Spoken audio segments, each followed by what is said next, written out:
all this shit. It was all actually that was really underground? all So really did recent. someone cover it up? Wait, did you go back to that description, Jamie? Because I think it explained Yes. that someone covered it up. Well, I mean, They created a simulated wooden floor and put sand on it. read most of Rome, so I'm sure it was part of it. I wonder why they did that. They were using all this shit for The tour that I did at the Coliseum was boring as shit. Mussolini fixed it. The guy wasn't all bad. What were you saying, Jamie? What'd you say? They were using the pieces of the city for construction or I whatever. wish all Mussolini did was architecture, because some of the fascist architecture is actually pretty good looking. We have a postal office in Palermo which was built under fascism, and it looks great with the columns and whatnot, very square. So it's a little... I just wish the fascists stuck to architecture, to be honest. I'll be honest with you. But yeah. Whatever else they were building, new stuff, you know. No, he's a comedian. He's a comedian. Don't take him seriously. He didn't actually. What he just said, he's serious. No, these are two comedians. So let's keep that in mind. Okay, so these are stand-up comedy people.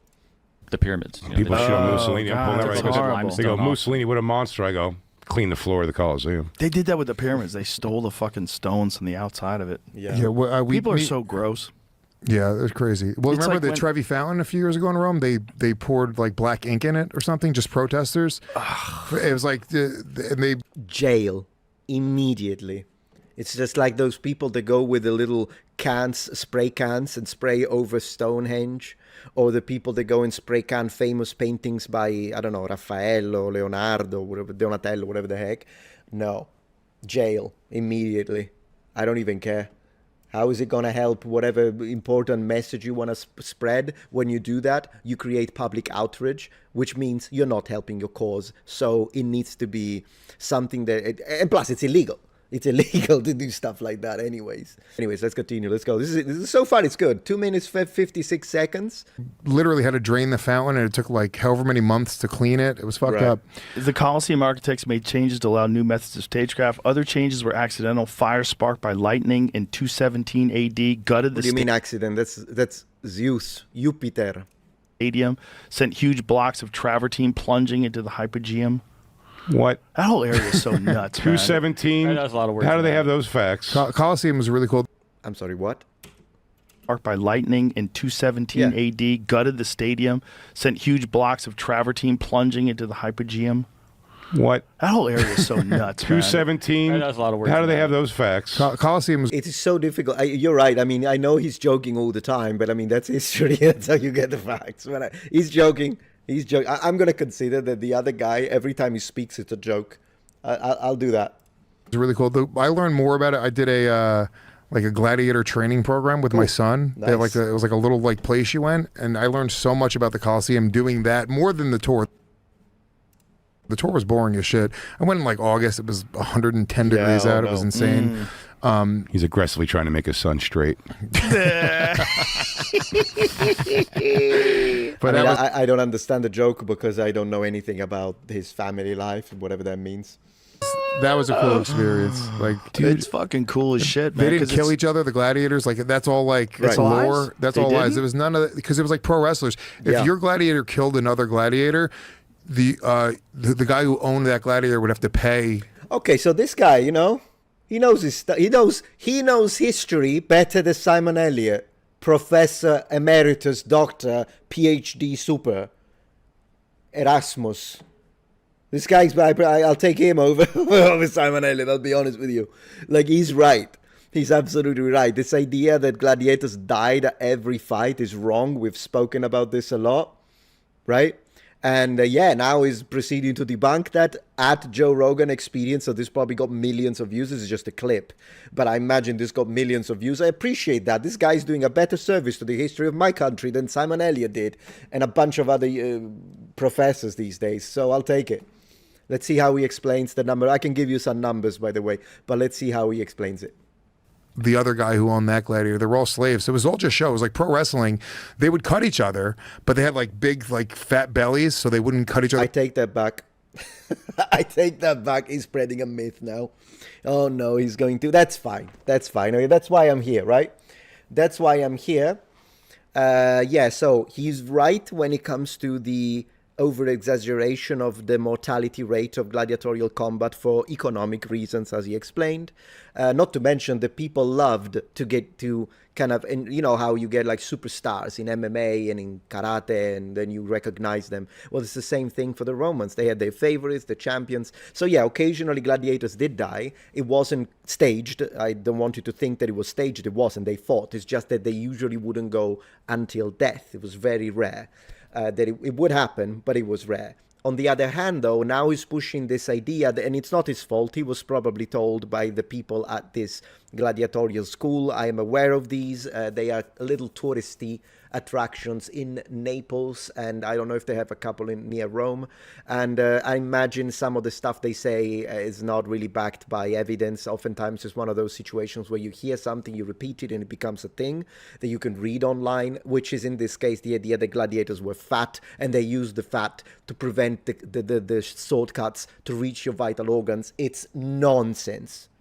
Complete nonsense. So I'm gonna let him finish the point, and then once he finished the point, we'll look at I can tell you a little bit about the diet, for example. We have mentions through Pliny the Elder, for example. He tells us about their diet, and so we can discuss that. But I'll show you how to basically debunk this, and it's very easy to debunk this idea of gladiators were fat. A gladiator would have to pay the other guy who owned that gladiator. They were all slaves. So it was all just show. It was like pro wrestling. Also, they weren't all slaves. Some were professional by choice. They would cut each other, but they had like big, like fat bellies, so they wouldn't cut each other's organs. They had to like do it in a certain way. It was all show. Really? It did happen once in a while, but that was more rare when you see an actual death. So occasionally they would fight for real to the death. I'm sure occasionally they did. Where did you get all this information? From my gladiator training program. And that's the problem, guys. From my gladiator training program, information like this needs to be taken by the sources, through the sources. Not even professor these days. Not even me. And no, I'm not putting myself above the professors, but I'm saying because you are watching my channel, I know that you guys trust me. I'm not trying to say I'm big shot, but I'm saying I do want to tell you, yes, we double check the sources. We read it in Latin with the team. Whenever I tell you something, oh, Pliny said this, Marshall said that, we looked at the source, we dug into it, we translated it from the original language, we double checked what other people say about it, and then I present the information. But this is how myths spread.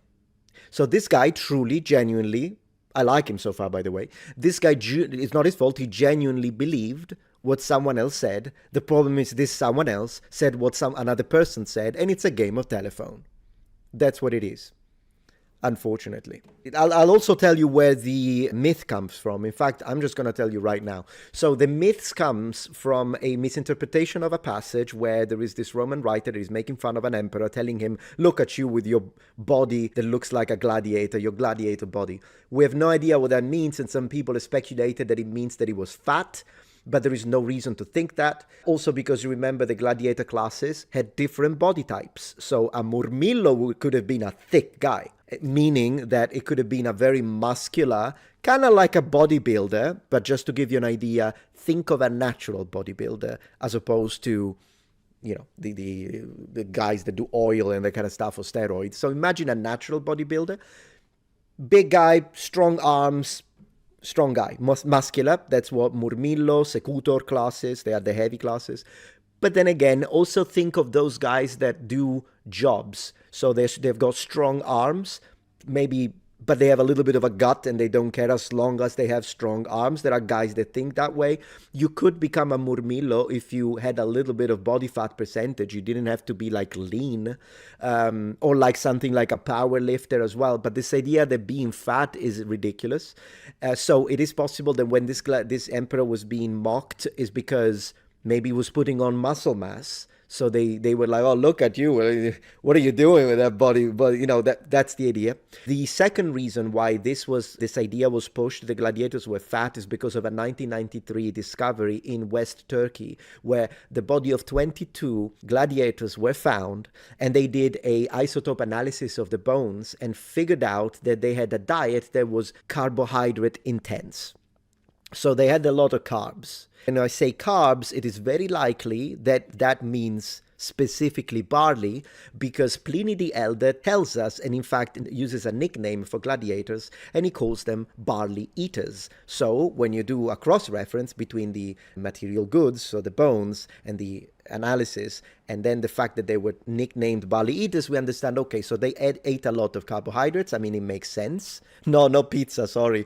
But it makes sense because if you are someone who trains, and again, I'm not a fitness channel, but, a lot of fitness professionals and the channels tell you shouldn't completely remove. I mean, high protein is important, and I'll tell you they did get a protein source in their diet, but you don't want to eliminate completely carbs because carbs give you the energy. Right? When you eat carbs, they're good carbs, when you go and train, you have that extra energy to push. And gladiators trained all the time. Another reason why they wouldn't be fat, they would be fit because they trained all the time.